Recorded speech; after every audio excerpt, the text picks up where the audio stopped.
কাতারে অবস্থিত আমেরিকান সামরিক ঘাঁটিতে ভয়াবহ তাণ্ডব চালিয়েছে ইরান। কাছাকাছি সময়ে ইরাকের মার্কিন ঘাঁটিতেও ইরানের হামলার খবর দিয়েছে দেশটির গণমাধ্যম। ইরানের ৩টি পরমাণু স্থাপনায় মার্কিন হামলার পর ২ দিন না পেরোতেই এই হামলা চালালো তেহরান। ইরানের রাষ্ট্রীয় গণমাধ্যম প্রেস টিভি এই খবর প্রকাশ করেছে। এক্সোস সূত্রের বরাতে দাবি করেছে, ইরান ইরাকে আইন আল আসাদ মার্কিন ঘাঁটিতে ৬টি ক্ষেপণাস্ত্র নিক্ষেপ করেছে।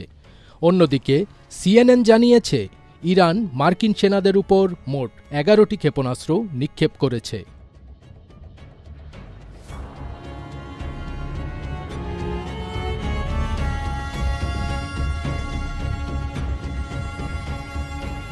ইরানের হামলার সময় কাতারে বিকট বিস্ফোরণের শব্দ শোনা যায়। এ সময় দোহার বাসিন্দাদের মধ্যে আতঙ্ক ছড়িয়ে পড়ে। শহরের এক বাসিন্দা সিএনএনকে বলেন, হামলার আকস্মিকতায় আমার শিশুরা চমকে ওঠে। তাদের নিরাপদ আশ্রয়ে নেওয়ার সময় বুঝতে পারছিলাম না আমি কি করব, কারণ নিরাপদ আশ্রয়ে নেওয়ার বিষয়ে সরকার আগে থেকে কিছুই জানায়নি।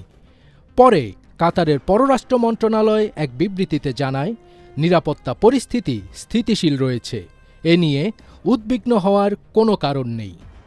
কাতারে হামলার সময় গতকাল ইরাকে মার্কিন আইন আল আসাদ বিমান ঘাঁটিতেও আকাশ প্রতিরক্ষা ব্যবস্থা সক্রিয় হয়ে ওঠে বলে জানায় রয়টার্স। পরে ইরাকের পররাষ্ট্র মন্ত্রণালয়ের বিবৃতিতে কাতারে হামলার ঘটনায় উদ্বেগ প্রকাশ করা হয়।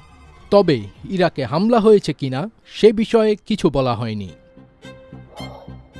প্রতিশোধমূলক অভিযানের সাফল্য দাবি করে এক বিবৃতিতে ইরানের সশস্ত্র বাহিনী বলেছে, ইসলামিক প্রজাতন্ত্রের পারমাণবিক স্থাপনাগুলির বিরুদ্ধে যুক্তরাষ্ট্রের অপরাধী সরকারের স্পষ্ট সামরিক আগ্রাসনের প্রতিক্রিয়ায় এই অভিযান চালানো হয়েছে। এ হামলা ভ্রাতৃপ্রতিম কাতার বা দেশটির জনগণের বিরুদ্ধে নয় বলে জানিয়েছে ইরানের সর্বোচ্চ নিরাপত্তা পরিষদ। তারা বলেছে, আবাসিক এলাকা থেকে দূরের মার্কিন ঘাঁটিতে এই হামলা চালানো হয়েছে।